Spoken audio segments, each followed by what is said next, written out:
पति ने सिखाया पत्नी को सबक। फोन की घंटी तो सुनी, मगर आलस की वजह से रसोई में ही लेटी रही। उसके पति मेहुल को आखिर उठना ही पड़ा। दूसरे कमरे में पड़े फोन की घंटी बजती ही जा रही थी। इतनी सुबह कौन हो सकता है जो सोने भी नहीं देता। इसी हिचकिचाहट में उसने फोन उठाया। हेलो, कौन? तभी दूसरी तरफ से आवाज सुन सारी नींद खुल गई। नमस्ते पापा। बेटा, बहुत दिनों से तुम्हें मिले नहीं, सो हम दोनों 11 बजे की गाड़ी से आ रहे हैं। दोपहर का खाना साथ में खाकर हम 4 बजे की गाड़ी से वापस लौट जाएंगे। ठीक है पापा। हाँ पापा, मैं स्टेशन पर आपको लेने आ जाऊंगा। फोन रखकर वापस कमरे में आकर उसने प्रीति को बताया कि मम्मी पापा 11 बजे की गाड़ी से आ रहे हैं और दोपहर का खाना हमारे साथ ही खाएंगे। रजाई में घुसी प्रीति का पारा एकदम से 7वें आसमान पर चढ़ गया। कोई इत्तेवार को भी सोने नहीं देता। अब सबके लिए खाना बनाओ, पूरी नौकरानी बना दिया है। गुस्से से उठी और बाथरूम में घुस गई। मेहुल हक्का भक्का हो उसे देखता ही रह गया। जब वो बाहर आई तो मेहुल ने पूछा, क्या बनाओगी? गुस्से से भरी प्रीति ने तुनक के जवाब दिया, अपने को तल के खिला दूंगी। मेहुल चुप रहा, मुस्कुराता हुआ तैयार होने लगा। स्टेशन जो जाना था।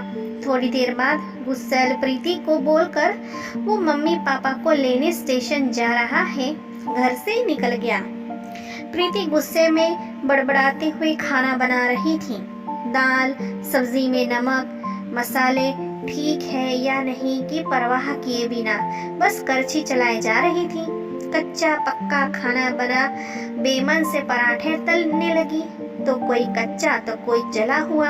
आखिर उसने सब कुछ खत्म किया, नहाने चली गई। नहा के निकली और तैयार हो सोफे पर बैठ मैगजीन के पन्ने पलटने लगी। उसके मन में तो बस यही चल रहा था कि सारा संडे खराब कर दिया।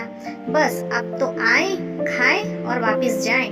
थोड़ी देर में घर की घंटी बजी तो बड़ी बेमन से उठी और दरवाजा खोला।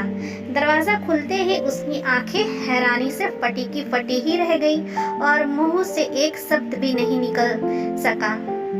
सामने मेहुल के नहीं, उसके खुद के अपने मम्मी पापा खड़े थे, जिन्हें मेहुल स्टेशन से लाया था। मम्मी ने आगे बढ़कर उसे झिंझोड़ा। अरे क्या हुआ? इतनी हैरान परेशान क्यों लग रही है? क्या मेहुल ने बताया नहीं कि हम आ रहे हैं? जैसे मानो प्रीति की नींद टूटी हो। नहीं मम्मी, इन्होंने तो बताया था, पर चलो अब आप अंदर तो आओ। मेहुल तो अपनी मुस्कुराहट रोक नहीं पा रहा था। कुछ देर इधर उधर की बातें करने में बीत गया। थोड़ी देर बाद पापा ने कहा, प्रीति गप्पे ही मारती रहोगी या कुछ खिलाओगी भी? यह सुन प्रीति को मानो सांप सूंघ गया हो। क्या करती बेचारी को अपने हाथों से ही बनाए अध पके और जले हुए खाने को परोसना पड़ा। मम्मी पापा खाना तो खा रहे थे, मगर उनकी आंखों में एक प्रश्न था जिसका वो जवाब ढूंढ रहे थे। आखिर इतना स्वादिष्ट खाना बनाने वाली उनकी बेटी आज उन्हें कैसा खाना खिला रही है?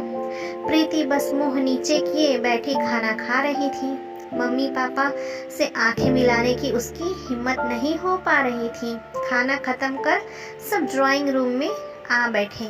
मेहुल कुछ काम है, अभी आता हूँ कहकर थोड़ी देर के लिए बाहर निकल गया। मेहुल के जाते ही मम्मी, जो बहुत देर से चुप बैठी थी, बोल पड़ी, क्या मेहुल ने बताया नहीं था कि हम आ रहे हैं? तो अचानक से प्रीति के मुंह से निकल गया, उसने सिर्फ यह कहा था कि मम्मी पापा लंच पर आ रहे हैं। मैं समझी उसके मम्मी पापा आ रहे हैं। फिर क्या था? मम्मी को तो समझते देर नहीं लगी कि क्या मामला है। बहुत दुखी मन से उन्होंने प्रीति को समझाया, बेटी हम हो या उसके मम्मी पापा, तुम्हें तो बराबर का सम्मान करना चाहिए। मम्मी पापा क्या कोई भी घर आए तो खुशी खुशी अपनी हैसियत के मुताबिक उसकी सेवा करो। बेटी जितना किसी को सम्मान दोगी उतना तुम्हें ही प्यार और इज्जत मिलेगी।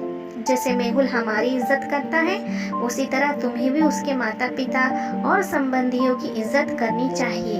रिश्ता कोई भी हो, हमारा या उसका कभी फर्क नहीं करना। प्रीति की आंखों में आंसू आ गए और अपने को शर्मिंदा महसूस कर उसने मम्मी को वचन दिया कि आज के बाद फिर ऐसा कभी नहीं होगा। तो दोस्तों, एक निवेश की तरह है रिश्ता। प्रेम, सम्मान और अपमान जितना हम दूसरे को देते हैं वो हमें ज़रूर ब्याज सहित वापस मिलता ही है। उम्मीद करती हूँ ये छोटी सी कहानी आपको पसंद आई होगी। कहानी को लाइक एंड शेयर करना, मेरे चैनल पे नए हैं तो सब्सक्राइब ज़रूर से करना।